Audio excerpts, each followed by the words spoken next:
Ano ang pagkakaiba ng Medicard Comprehensive HMO na in-offer natin sa Medicard na naka-attach sa life insurance?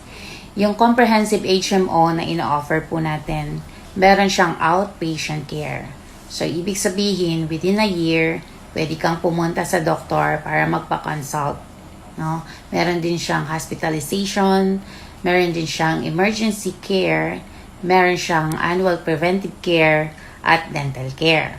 While yung Medicard or yung tinatawag nating Enhanced Medical Benefit Rider na naka-attach po sa ating life insurance ay para lang sa hospitalization or emergency to confinement. So, meron siyang outpatient care, yes, pero yun lang ay from 30 days before the confinement at 30 days after the confinement.